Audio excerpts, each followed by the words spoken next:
Assalamualaikum warahmatullahi wabarakatuh. Halo semuanya, perkenalkan namaku Silsilia Nurtia Putri. Hari ini kita akan belajar mata pelajaran geografi. Nah, di kesempatan kali ini kita akan membahas mengenai topik melaporkan hasil penelitian geografi. Sebelumnya, apa sih tujuan dari penelitian itu sendiri? Tujuan dari penelitian adalah untuk mendapatkan jawaban dari pertanyaan yang diungkapkan dalam rumusan masalah. Misalnya, rumusan masalah yang kita sampaikan adalah bagaimana upaya menangani banjir. Maka, hasil dari penelitian adalah cara-cara untuk menangani banjir. Demikian juga ketika kita merumuskan masalah penelitian tentang bagaimana upaya mengurangi pengangguran di pedesaan, maka hasil akhir dari penelitian yang kita lakukan adalah kiat-kiat atau upaya penanganan masalah pengangguran di pedesaan. Sehingga dapat dikatakan bahwa hasil penelitian adalah jawaban dari pertanyaan yang terdapat pada rumusan masalah. Pada pembahasan hasil penelitian inilah pertanyaan 5W dan 1H terjawab. Permasalahan tentang apa, di mana, kapan, siapa, mengapa, dan bagaimana diuraikan melalui pembahasan hasil penelitian. Laporan hasil penelitian juga merupakan bukti bahwa kita sudah melakukan kegiatan penelitian. Tentu saja, laporan hasil penelitian ini dapat dijadikan pedoman dalam menyampaikan kebijakan. Misalnya, jika hasil penelitian menyatakan bahwa ada penurunan arus urbanisasi ketika di desa dibangun pabrik, maka kebijakan yang baik untuk diterapkan dalam rangka mengurangi angka urbanisasi adalah pemerintah membangun pabrik di desa. Selanjutnya, apa sih langkah-langkah yang harus dilalui oleh peneliti geografi? Yuk kita bahas sama-sama. Langkah pertama yaitu analisis data hasil penelitian.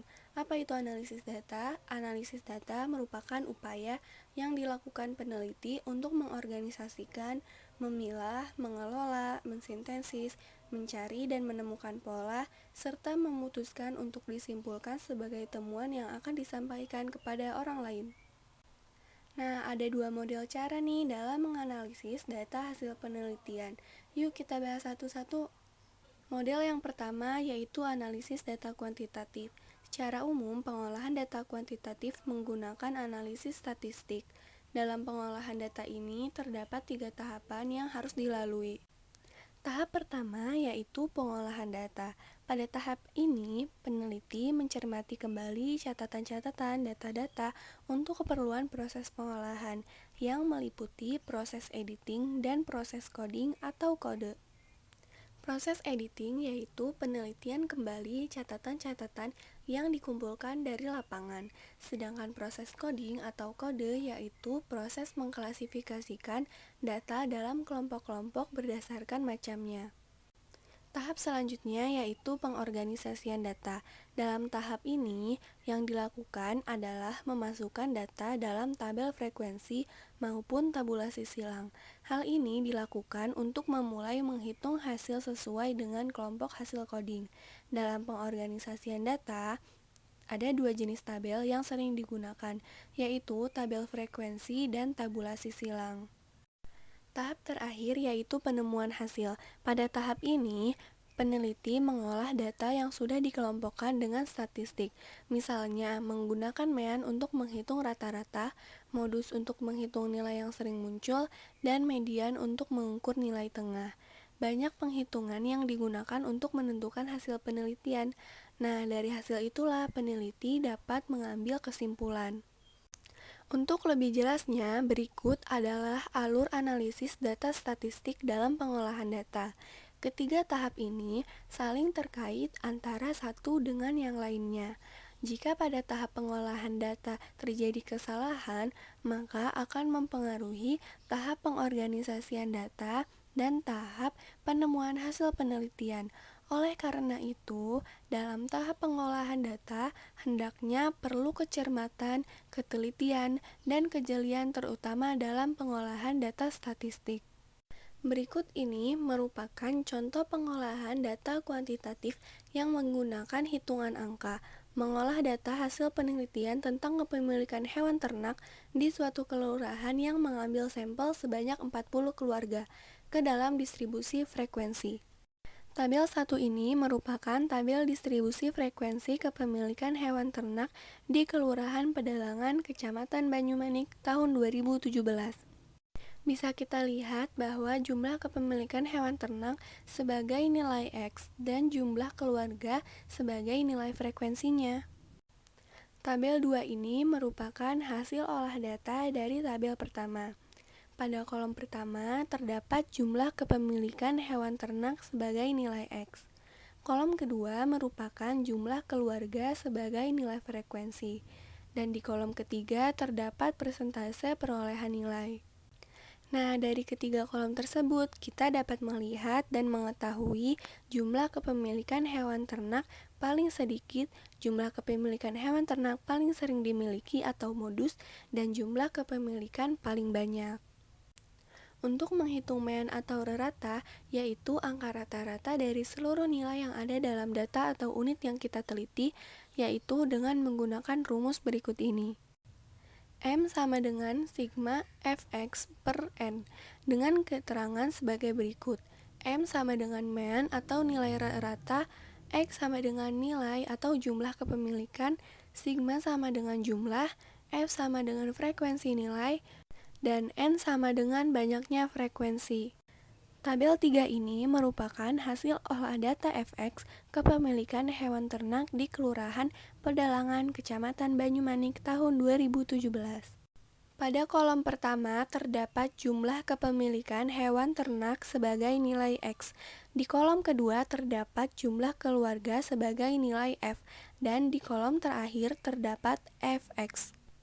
Yang mana di kolom tersebut merupakan perkalian antara nilai X dengan F. Maka dengan menggunakan rumus ini, kita dapat mengetahui bahwa M sama dengan 229 per 40 sama dengan 5,725. Model yang kedua yaitu analisis data kualitatif. Model ini disebut juga dengan pengolahan data non-statistik, karena data yang diambil tanpa menggunakan instrumen statistik. Metode pengumpulan data yang digunakan dalam penelitian ini antara lain observasi langsung, kuesioner tertutup, maupun wawancara. Hasil dari pengumpulan data merupakan rekaman dari responden yang diteliti. Hasil rekaman tersebut dapat berupa kalimat maupun rekaman lainnya seperti suara dan video. Rekaman tersebut kemudian diolah untuk menjawab masalah-masalah penelitian. Sama dengan model sebelumnya, dalam model analisis data kualitatif, terdapat 3 langkah yang harus dilalui. Langkah yang pertama yaitu reduksi data. Reduksi data adalah proses mengubah rekaman data ke dalam bentuk-bentuk pola, tujuan-tujuan, fokus-fokus maupun kategori tertentu. Langkah selanjutnya yaitu penyajian data. Data yang telah dipilah-pilah ke dalam beberapa kategori kemudian dimasukkan ke dalam sejumlah matriks yang telah disiapkan. Langkah terakhir yaitu kesimpulan. Setelah data direduksi dan disajikan, maka tugas akhir peneliti adalah membuat kesimpulan dari keseluruhan data yang diteliti. Kesimpulan di sini merupakan kesimpulan jawaban dari masalah penelitian. Nah, untuk lebih jelasnya lagi, di samping sini merupakan alur pengolahan data kualitatif. Berikut ini merupakan contoh dari model analisis data kualitatif. Misalnya, permasalahan yang dikemukakan adalah bagaimana pengaruh urbanisasi terhadap munculnya pemukiman kumuh di perkotaan. Maka, hasil penelitian yang terungkap dari data yang sudah diolah berkisar pada besarnya pengaruh urbanisasi terhadap munculnya pemukiman kumuh di perkotaan. Nah, hasil penelitiannya misalnya 50% kelompok urban tidak memiliki tempat tinggal atau rumah tetap. 35% dari mereka membuat gubuk di sekitar pasar, 25% mendirikan tenda di kolong jembatan, 20% membangun rumah tidak layak huni di bantara sungai, 15% tidur di emper pertokoan, dan 5% menggelandang ke sembarang tempat.